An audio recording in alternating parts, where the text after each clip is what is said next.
I got the horse right here, the name is Paul Revere, and here's a guy that says if the weather's clear, can do this. Hello racing fans, and welcome back to another edition of Handicapper's Corner, brought to you by the Derby Bar and Grill. I'm Mike Eds, and with Drew Forster. We go through the Holiday Monday, September 1st edition of at Hastings, and should be a lot of fun. 4 sale stakes races on the 8 race. Early post. Early post. Yes, the 150 post. We're not the usual 4 o'clock, so we do have 8 races. Half the Carter Stakes races, which is exciting. And horses that were graduates from the last couple of horse sales. And of course, speaking of the horse sale, yes, we got one coming up September the 9th out at Thunderbird. If you want to, get one of these superstars, you can go to the horse sale, get yourself a trainer, and come on out. And what is it? 2 o'clock start, I believe, and then the start, preview on Monday. The Monday, September the 8th will be the preview. You can get a chance to look at all of the yearlings, and then the sale itself starts at 2 o'clock. Once again at Thunderbird Show Park in Langley, just north of the freeway, and there's a very good catalog. It's an excellent catalog. You can go on their website, CTHS. CTHSBC.org is the website. You can go on there and check out the catalog. You can find all your information there. You can look at the catalog. You can find the location of the sale. Everything you need right there. Yes, and so as we mentioned off the top, 4 sale stakes races, and we're going to get right into it on the Monday program with the first one. Yep. First one will be for the 2-year-old colts and geldings. Got 6 of them signed on to go 6.5 furlongs, and no one was more impressive in their last start than the 4-horse Lord Rosberg. Yes, he was awesome. He looked good. Always confidently ridden by Richard Hamill, and of course was on the lead and just drew away like a good horse should draw away. And I don't see anything too outstanding here that might jump up. Maybe the 5, Forestry's Devil. I got him in for second. I put the 1 if we knew then in for third from a good family and a good barn as well. Has some nice works for owners. The Stewarts used to race under Black Canyon Thoroughbreds. Extensive breed. Bred a Spaghetti Mouse, the richest BC bred ever. So hopefully a little bit of luck for them gets Amadeo Perez. But certainly the 4-horse Lord Rosberg is your horse to beat. And I put 4 to these 2. I went 4-5-1. I got the same horses. Lord Rosberg, as you mentioned, could not have been more impressive. It was a big field. He had no problem putting them away. Got a good buyer for it, 55. 55 will probably win this race if he can duplicate that effort. The only thing I switched, I put If We Knew Then, the 1 horse in the 2nd spot. Right. The Connections would have had plenty of places to run this horse. It could have won a main special weight. Right. They chose to jump right into a sale stake. Amadeo Perez takes the call. They bat 46% together. Nothing wrong with that. He's one to keep an eye on. And Forestry's Devil, the other one you mentioned, obviously a win and a second behind Cedarburg in the BC Nursery. He figures to be in the mix too. I went 4, 1, and 5, basically the same horse as me. On to the second 3-year-old fillies division of the CTHS sale stakes, going a mile and a 16th. I've gone to the 4 Irish Lyric, coming off a very good third behind Dawsalina and Arabella's Muse on BC Cup Day. Either Dawsalina or Arabella's Muse would be 1-9 in here. Only got beat 4 lengths by those. Actually, only got beat 1.5 lengths by Arabella's Muse, as I mentioned, who would be a heavy favorite in this. So Irish Lyric is your horse to beat. The second spot, I put Elusive Lily, another Anita Bolden, Amadeo Perez. They team up again in the second race. I don't think she really wants to go this far, but her numbers are okay for it. Her breeding's okay. She does run like a bit more of a sprinter, but I'll give her the class edge and give her a shot to hit the second spot. The third spot, I went with Pat Jarvis's SL Express, recently claimed off trainer Rob Van Overshot. Was running in maiden special weights, dropped down to a maiden 16, and ran against the boys that day and absolutely destroyed them. This filly might have some upside. She's a decently bred daughter of Rosberg. Pat Jarvis is a very top conditioner, does a very good job. The buyers are steady. Pat always does well off the claim, so I put SL Express in for a bit of a flyer in the third spot. I got 4, 1, and 3. Yeah, I agree with the 4-horse Irish Lyric. I mean, this horse off of her last couple of runs and stretching out to a mile and a 16th is, obviously the horse to beat. Yeah. She won for 16 claiming, and on this race has not come up tough, and she proved that she's pretty nice running third in the dogwood, as you mentioned, behind Dawselina and Arabella's Muse. I mean, repeat of those races. Someone's going to have to step it up to beat her. Up at the 5-horse, hey, did you notice it for second? Another one that I don't know if the another horse one I wants looked to run at, this far, though. I don't know. I mean, they're all quite a few of them are questionable at the trip. She lost Irish Lyrics 2 starts back, but then came back to win. Last time was reclaimed by Dennis Tucker and Phil Hall out of her last start, because they did have the horse prior to that. Yep. And, I don't know. I got to put that one in for second, and I put the 2-horse Xenia in for third. Over raced last time. Yeah, it was really going to put her hard to rank. It would kind of rank, hard to place early in the race, and it was her first race in 6 weeks. Come back to work really well. I think she's better than her form shows. She is a maiden. She can get back to those first couple races where she was really closing. Yeah, she was running well. She can kind of relax a little bit, drop the bit, and kind of then run into it later on in the race, and she's got a shot. But I put her in for third. But Elusive Lily, I know I agree with you. I don't know if the horse wants to run long, going to be part of the pace. And SL Express did beat the boys, but did beat horses that have come back to lose for maiden 5,000, I think. So I think Red River Man's still a maiden, and it wasn't the toughest field, but still she did it nicely, and so she must be respected. So good field of 5. The standout is definitely Irish Lyric, but you can make a case for a lot. You can make a lot. That's right. I went 4, 5, and 2 in the sales stake for the 3-year-old fillies. Onto the third race. We've got some $4,000 conditional claimers and on 3 lifetime going a mile on the 16th. I ended up on the 1. He's big time, big class drop. Yeah. And I don't like the form that he's in right now. He's not running great, but still, you would think even if he isn't up to par, he would still be able to beat a field like this. I put the 7-horse Coriandrum in for second. I can see this horse winning easily. This horse ran very well last time. Defeated Promise Glory and Pride and Prejudice. And Pride and Promise, pardon me, came back to win, and it was a pretty good race. So Coriandrum might be one streaking and running, worth following. You can see him winning it. And I put the 3 I'm Famous, whose form has been muddied up a bit. Been in some tough races, and I think there's more there. Ran into some pretty good ones last time in After Court, Ruffy Joe. I just didn't think that was the best of trips for him, so I think he'll get a better one today. So I wouldn't give up on this horse. I'm going to play 3 horses in this leg. I don't have a standout in here. I went 1, 7, and 3. I agree on your top 2. I got He's big time in the top. He attracts Amadeo Perez, drops down to the basement. He does fit the non-3 category. A horse who's ran much higher throughout his career. The move to the bottom and the attraction of Amadeo Perez, that is enough for me to land on him. I agree with Coriandrum, as you mentioned. Nice 60 buyer in the last one. That's tops in the field. A horse that could definitely win here, like you mentioned. Another one, Ryan Pacheco, 1 on him, comes right back on him again. And the third spot I put 1440. He attracts Richard Hamill.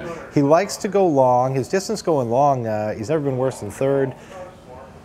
I wouldn't be surprised to see him and jump up and make some noise in here. I got 1, 7, and 5 in the third. On to the 4th, Maiden 5 for 3-year-old and up boys. I landed on the 3 on the sunny side of the Taylor Anderson barn, one that comes out of down south out of the Tim McCanna barn. First start here, Maiden 5, only got beat ahead by Act Exotically, who was very well meant that day. I don't think this is the toughest race, so I put him on top. I put Taylor Anderson's other horse, Timber Topper, in the second spot. Another one who was in that same race, made a good account of himself. Both those horses have a start over the track. I think that will help both of them.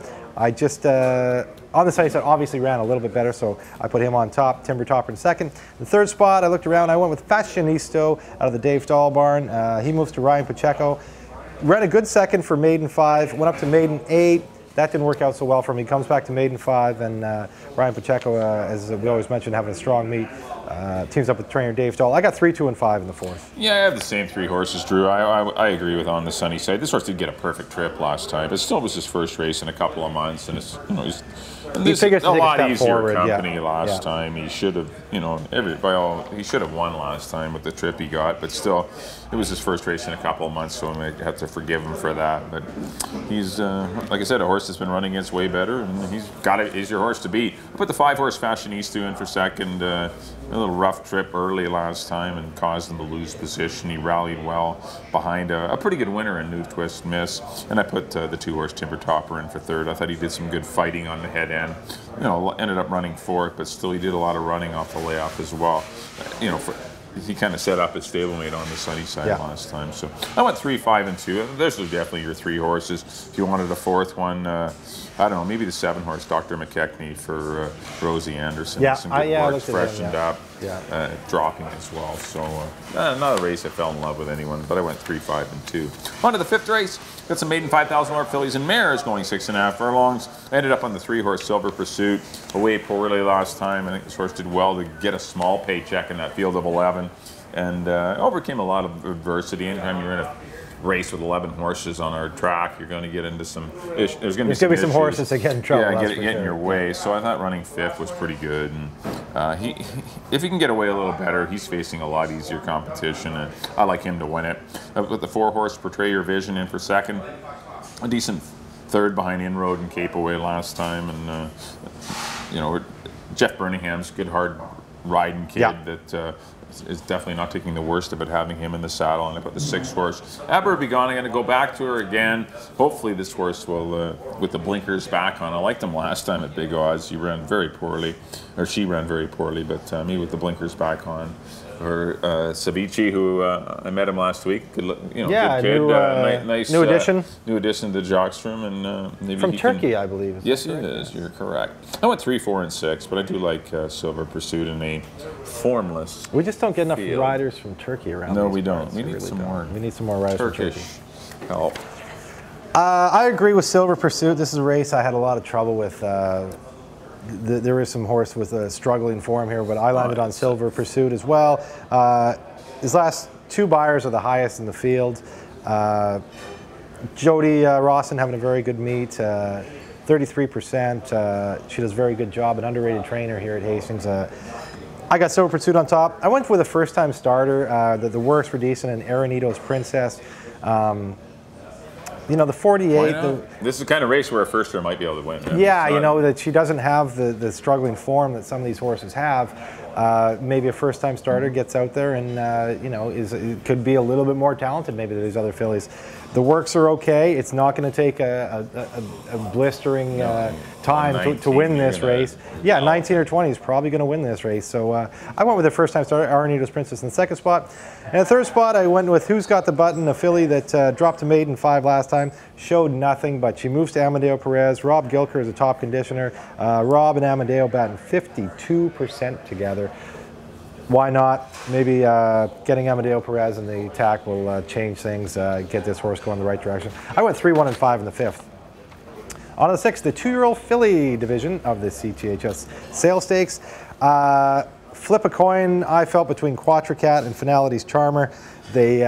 It was a head bob between them last time. Finality's Charmer was on the inside, so maybe it wasn't quite as easy for her. But Quatracat, the daughter of a barrage owned by our good friend Stuart Carmichael and David Sylvia Gregory, is a perfect 2 for 2. She obviously has quite a bit of talent. I went with her on top. I got Finality's Charmer in the 2nd spot. You definitely need those 2 in here. And the 3rd spot, actually, a horse that I'm really interested to see run again. Speaking of Jody Rawson, is Wild Rose of Texas, a well-named daughter of Texas Wildcatter. Ran 2nd to Cedarburg in her first start, and Cedarburg came back and won on BC Cup Day by like 5. So I like that. I think that's a very interesting race for her to come out of. That was against the boys. Also, Grand Jury finished 3rd. He come back and won the other night. So surrounded by a couple of nice horses in her first start. And I could see her maybe taking a step forward and making some noise in here. But I think actually Quatracat, Finality's Charmer, Wild Rose of Texas, that's the way I see it. 3, 7, and 8. Yeah, I'm going to go to the 7th, Finality's Charmer, to win it. I agree. I think it's a 2-horse race, 7-3 or 3-7. Yeah. But Finality's Charmer was trying to come back and win that race, and actually thought she did. She ran a tough race, but she had to battle on the head end. Quatracat had to go a little wide. I like Finality's Charmer just because the horse had quite a bit of time in between races last time. I think she'll be better prepared for this race today. Not that she wasn't prepared, but it's tough to come from end of May to the beginning of August and try and beat a horse like Quatracat, who had already had a 6-furlong race under her belt and a winning one at that. So I think she will get her revenge on Quatracat. So I'm going to go 7-3. I'm going to give the 6 Soaring Past another shot. A filly by Finality out of the good mare Slew Past, and this horse did run 3.5 furlongs, a very fast heat. It was won by Sedin, and Bluegrass Angus was 2nd. And, obviously probably not a horse that was a 3.5 furlong specialist, but still got some experience. And I think this horse on the stretch out to 6.5 will will benefit. So I think she's worth a look in your triactors. And but I like 7. 3-7, 7-3. But I went to Finality's Charmer to win it. I went 7, 3, and 6. On to the 3-year-old Colts and Geldings here for the CTHS sales stake, going a mile and 16th at a field of 8. I'm going to the outside at number 8, Aspen Getaway. I'm going to give him another shot. Yep. He was out wide early, chasing a very fast pace. Ended up losing to Wonder World, who beat him by 3 lengths, but I just thought he did a lot of early running and was, pretty much not exhausted himself, but he was in a pretty tough spot, going wide and chasing those kind of fractions in his first try going long in his life. Better, got second try out at the distance, and hopefully a more favorable pace scenario. I was going to put him in the winner's circle. I put the 5 Wonder World, who did beat him in for second. I can see Wonder World winning easily, so this horse, an improver, those are 2, and this horse has got some potential, and he's certainly got the breeding to be a good one. And I put the 1 horse, It's Finally Friday, in for third. Easily beat an allowance group last time, going 6.5. But perhaps if left alone on the head end, this one could run for a while. Certainly bred to run on beam by Finality, and we'll see if that's the case. But I do like Aspen Getaway and the 5 Wonder World. I went 8, 5, and 1. I have the same horses. I put Wonder World on top. You look at his record when he stretched out to a distance. Won his first start going long, quite handily actually, and then came back and ran a really good third, I thought, behind Distillery and Remember to Breathe, who came back and ran second in the Canadian Derby. So I really like Wonder World. That's the horse I'm going to go to here. Aspen Getaway, obviously, to be respected, the son of Gilded Time.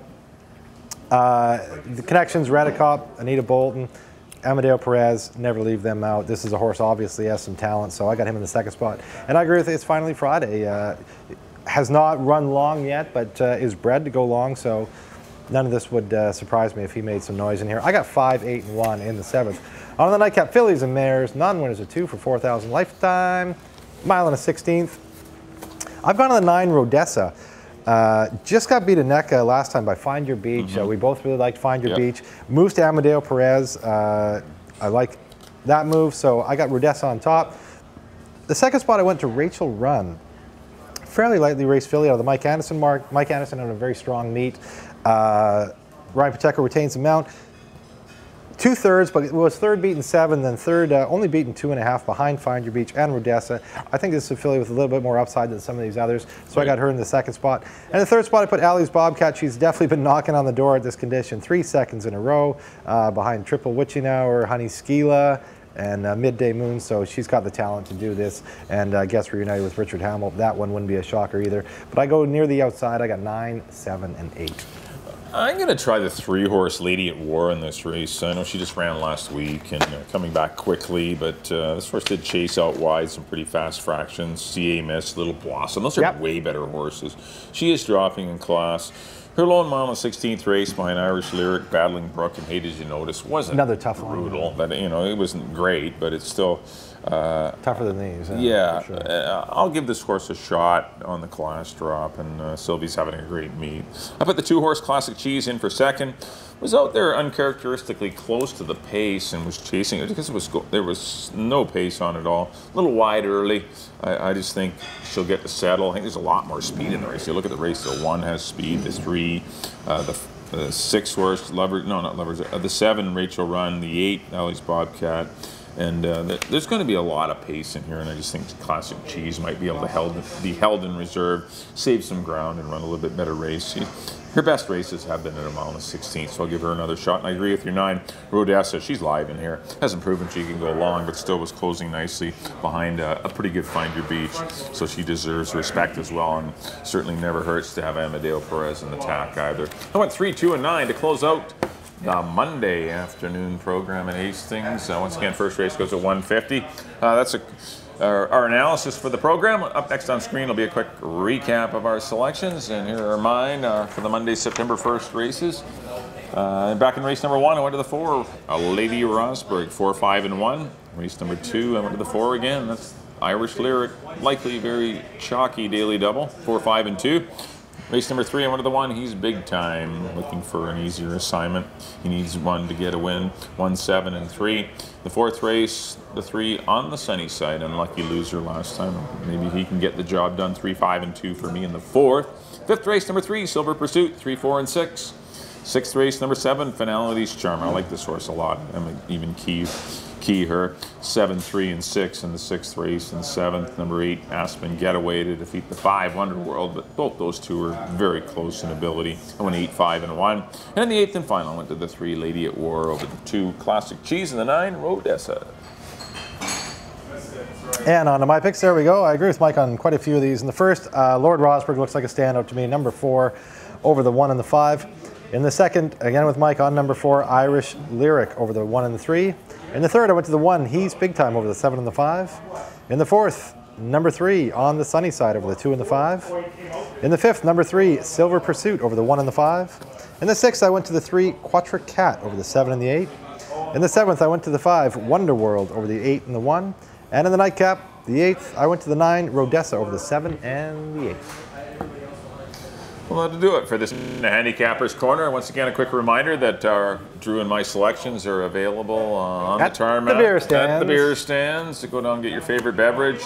There's a nice sheet that has our selections on it, the overnight, as well as a great 2-for-1 coupon redeemable here at the Derby Bar and Grill. You might notice too, the more beer you drink, the more sense we make. Yes, that's a great point. All right, on behalf of Drew, thanks everyone for tuning in to Handicapper's Corner. Our next live card will be Saturday. We're back to the Saturday-Sunday schedule, so we're back to Saturday, September 6th and Sunday, September 7th will be our next live cards. Thanks for tuning in. We'll see you next time here at the Derby Bar and Grill. Football Rivera bite. I hear his foot's all right. Of course it all.